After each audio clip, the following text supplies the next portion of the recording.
Good morning, gun nuts. I'm Nathan, and this is the Reloading Press. Welcome to the Reloaders Network Weekly Recap.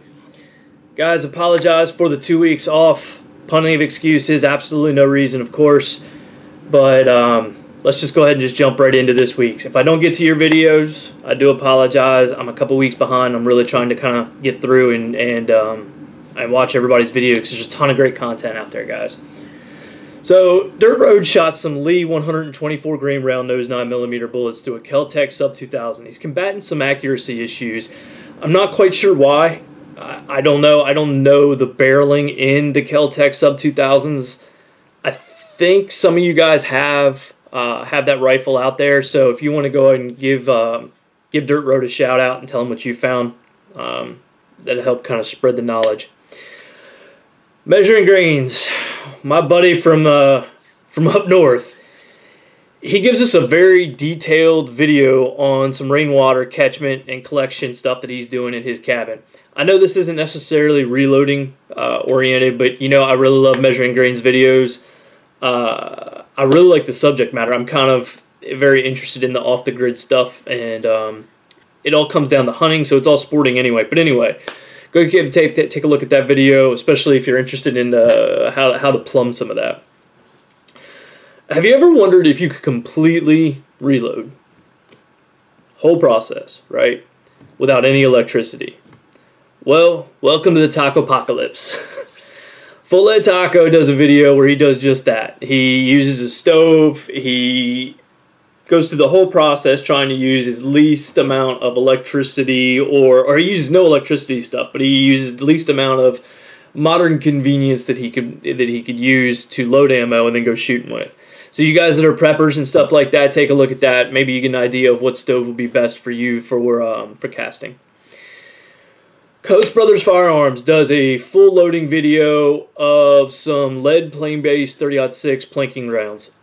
I don't think enough focus is given to plinking rounds, because when people think of plinking, they're like, oh, it's like, you know, shooting 22s or whatever, and it's not. It's, in fact, a lot of times what I've found is some people's plinking rounds are actually what I would consider target rounds.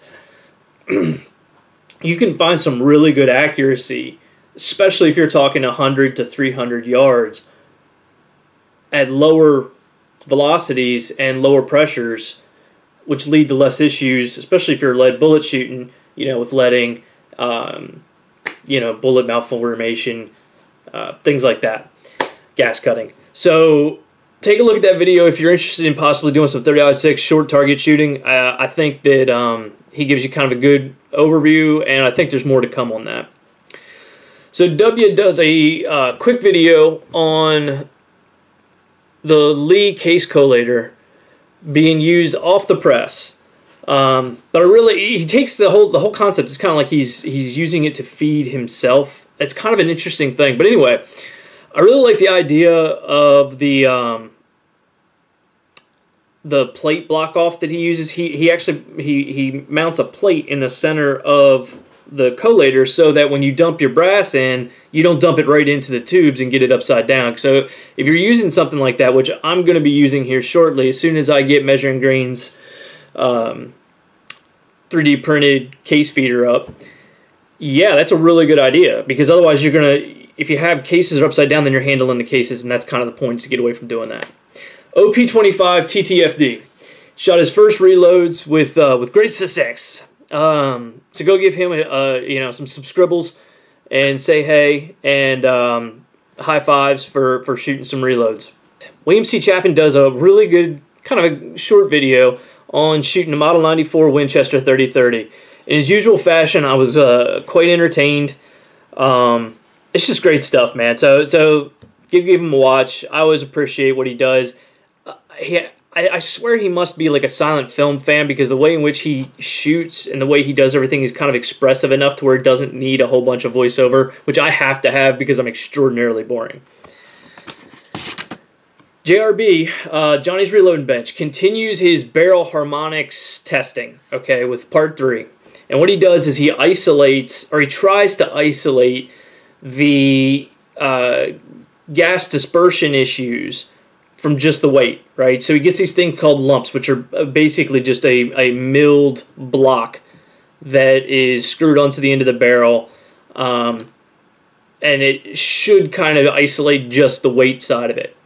He gets some interesting results. I really do think they're interesting. All right, the next step for me, personally, what I would love to see, which I know is stupid expensive, is find the weight in which a particular firearm and load is operating at its best, and then start trying some muzzle brakes and flash hiders so that you can both get the weight and get the gas benefits.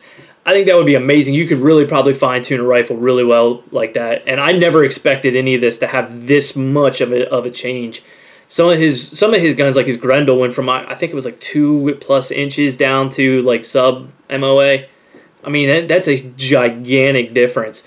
And there's been guns, you know, that I've heard of, I've seen, even one that I own, that I can't seem to be able to get to shoot, you know. And I always have flyers and things like that. And this is possibly a way to fix that. New York City Reloader discusses his findings on powder coating. He focuses on a mirror green by powder by the pound and shows you kind of some of the results that he's getting. And he really seems to like the process. I, of course, love it. I know a lot of other people do. So go ahead and give that a watch. KFW reviews the RCBS Rotary Wet Tumbler. I didn't even know this thing existed. So I'm glad to see RCBS jumping in. The unit looks a lot like the Frankfurt Arsenal one. And I don't know as if it has the same case filter thing built into it like the Frankfurt Arsenal one does. But one thing I did like is that it has a rubberized inside in the plastic drum. So it's not just a plastic drum bashing your brass and your stuff around. He does a test on it, a decibel test, but I think what it's picking up is actually the motor, more so the motor and just the sound of the thing turning more so than the actual brass banging around. So it said it was the same as loud music, which is 70-ish decibels, which isn't bad. I know that my tumbler, it's relatively quiet in my opinion. It's got the big rubberized coating in the inside, and the motor isn't exactly what I would call super powerful. So it's relatively quiet, but that's what I'm used to. So the RCBS looks like a really good unit, and he said it was actually less expensive than the Frankfurt Arsenal, and with RCBS's warranty, I think that would be a hell of an option for a lot of people. PC Bullet Empire, Uncle Jim, and 243 Outdoors do kind of the companion VR world scenario here about utilizing your reloading press as a bullet puller. There's a couple of reasons why I want to bring this up. One, because bullet pullers can be overly expensive for what they are, and I know that some bullet pullers don't damage bullets, but man, I don't know. I think that's going to depend on your crimp. But anyway, so I'm not a huge believer in spending a ton of money when you can find another tool that works just as well, and I have a press already. So go watch these videos. Jump into the conversation, you know. I like these VR ideas where we're all talking amongst each other. So we can just go up and comment, right? I can just go and I can comment on Uncle Jim's video or Tim's video or whoever's video, and we can discuss that way. Or we can go over to Slack, right? Go to Slack and we talk that way. But doing these VRs, these video responses to one another, expands the conversation beyond just us content creators and goes out there to you guys. And that's what I really like to see. So good job from you guys. I appreciate it. And it looked like the tubing flaring tool that the 243 Outdoors uses is a really good idea. I've got one or two, I think, laying around, but it might be at the shop. Our fellow Georgia Shooting Connection brother who just jumped on this week, CHICOWIZE, I just wanted to give a shout out to him. He shoots his chronograph in spectacular fashion. The link will be in the description if you want to see that, because it's always interesting when someone does it. The lesson to be learned is to not have it out at 15 yards if you can help it, especially if you're going to be changing ammo from factory to reloads. Your point of impact can change pretty dramatically, and if you're shooting right over top of your sensor, you're shooting right into your chrono. So, anyway, I hate to say it's a funny video, but it is, you know, sorry Chico. Anyway, I mean, he murders it. Anyway, go give him some shout-outs, give him some scribbles, say hi.